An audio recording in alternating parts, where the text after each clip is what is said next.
Hello everyone, how are you all. कैसी चल रही है तैयारी। आई होप आपने लास्ट वीडियो देख लिया होगा। उसमें हमने ग्रेफाइट की बहुत इंपॉर्टेंट प्रॉपर्टीज देखी थी। ठीक है, ग्रेफाइट थर्मोडायनेमिकली ज्यादा स्टेबल क्यों बोला जाता है डायमंड से। ग्रेफाइट इवन दो थर्मोडायनेमिकली ज्यादा स्टेबल है बट फिर भी वो डायमंड से इजीली टूट क्यों जाता है। वो कभी कंडक्टर है कभी इंसुलेटर है। डायरेक्शंस बहुत बढ़िया कॉन्सेप्ट थे और वो बहुत इंपॉर्टेंट है, तो पहले उसको देख लो। अब हम थोड़ा आगे बढ़ते हैं।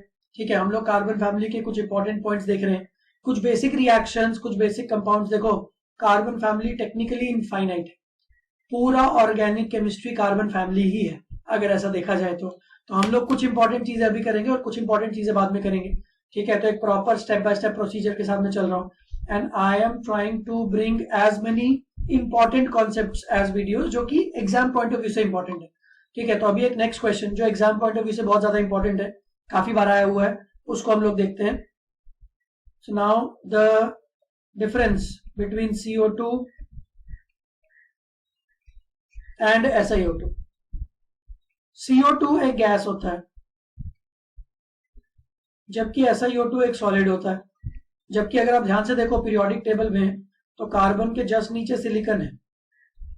तो इतना कितना डिफरेंस आ गया यार कि कार्बन का ऑक्साइड तो गैस है जबकि सिलिकॉन का ऑक्साइड बिल्कुल सॉलिड ही हो गया।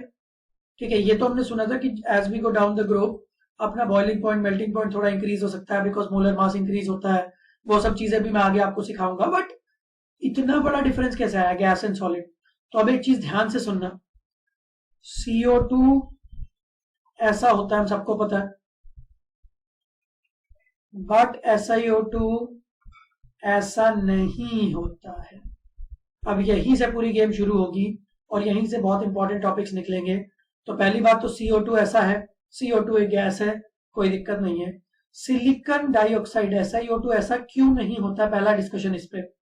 देखो ध्यान से, कार्बन और ऑक्सीजन ने जब एक सिंगल बॉन्ड बनाया उसके बाद कार्बन का एक पी ऑर्बिटल था, ऑक्सीजन का भी एक पी ऑर्बिटल था और इन लोगों ने आपस में ओवरलैपिंग कर ली, तो इसको बोलते पाई बॉन्ड। सिमिलरली कार्बन का दूसरा पी ऑर्बिटल होगा, उसका एंगल ऑब्वियसली थोड़ा सा टेढ़ा होगा क्योंकि सब 90 डिग्री एंगल्स पे रहते हैं। और ये जो ऑक्सीजन है ये भी 90 डिग्री एंगल पे है, तो उन दोनों के बीच में भी आपस में कुछ चीजें होंगी। तो मेन बात है उतना इंपॉर्टेंट नहीं है। ठीक है, मेन बात क्या है, कार्बन और ऑक्सीजन में पाई बॉन्ड बना हुआ है। इसको मैं पी पाई बॉन्ड भी बोलता हूं। ठीक, अब ये पी पाई बॉन्ड की प्रॉब्लम थोड़ी ऐसी होती है कि अगर साइज में बहुत ज्यादा डिफरेंस हो, मान लो ये ऑक्सीजन है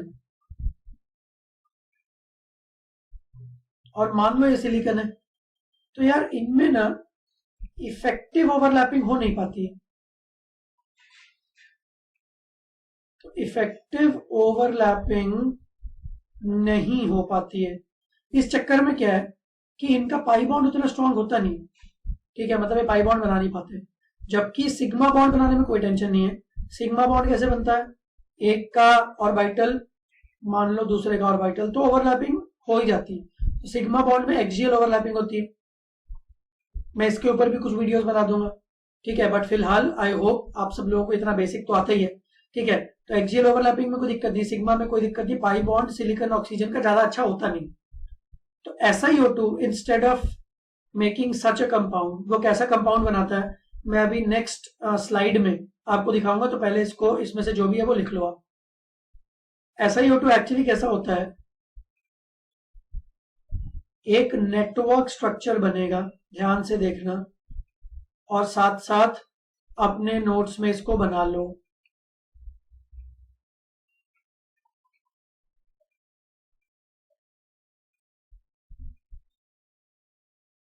मैं क्या कर रहा हूं, सिलिकॉन के हर मॉलिक्यूल हर एटम के साथ मैं ऑक्सीजन को जोड़ रहा हूं और ऑक्सीजन के हर एटम के साथ में सिलिकॉन को जोड़ रहा हूं।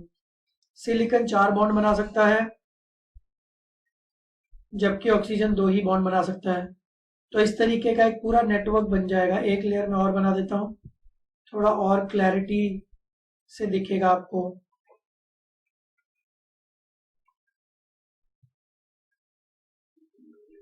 ये बात समझ में आई।